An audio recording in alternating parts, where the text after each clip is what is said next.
দুই নারীবাদী নেত্রী আনন আর আয়লা ঢাকা মোহাম্মদপুরে পাবলিক প্লেসে বিড়ি খাইতেছিল। খাইতেই পারে, এক মুরব্বী আয়সা বলছে এখানে বিড়ি খাওয়া যাবে না, এখান থেকে চলে যান। কিন্তু মেয়ে দুইটা চলে যায় নাই, ওই মুরব্বীর সাথে তর্ক করছে। গরম চা ওই মুরব্বীর মুখে ছুঁড়া মারছে, তারপরও কাপটাও ছুঁড়া মারছে। আঘাত লেগে মুরব্বীর নাক দিয়ে রক্ত বাইর হয়েছে। রক্ত দেখে ওই মেয়ে দুইটার উপরে জনগণ খেপে গেছে। এইভাবে মব জাস্টিসের মতো পরিস্থিতি তৈরি হয়েছে, যেটা আনন্দ নিজে তার ফেসবুক স্ট্যাটাসে স্বীকার করছে।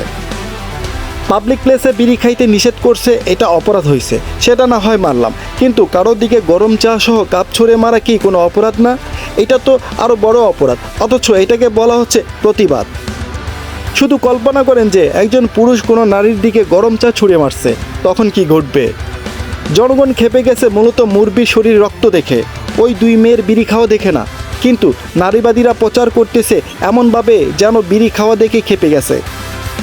পুলিশ মেয়ে দুইটাকে গণপিটুনি থেকে বাঁচানোর জন্য সরিয়ে নিজেদের হেফাজতে নিয়েছে, অথচ নারীবাদীরা প্রচার করতেছে যে গ্রেপ্তার হয়েছে। আরে বলদ, গ্রেপ্তার হইলে ওই মেয়ে স্ট্যাটাস দিতেছে কেমনে?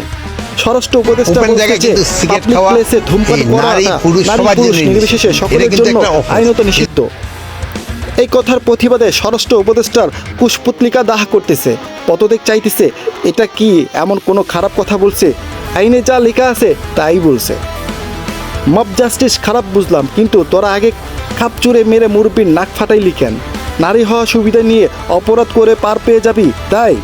কয়েক মাস আগেও তোরা যে একটা ছেলেকে ধরে নিয়ে এসে তারপর পুলিশ আসা সত্ত্বেও পুলিশের হাতে তুলে না দিয়ে নিজেরাই ছেলেটাকে হেনস্থ করতেছিলি, ওইটা কি মব জাস্টিস ছিল না? লিঙ্গোত্থান জনিত কারণে এরা বিড়ি খাইতেই পারে। আর যদিও আমার কথার সাথে অমিল থেকে কেউ আবার গায়ে গন্ধ দূর করার জন্য বিড়ি খায়, এমনটাও বলতে পারে।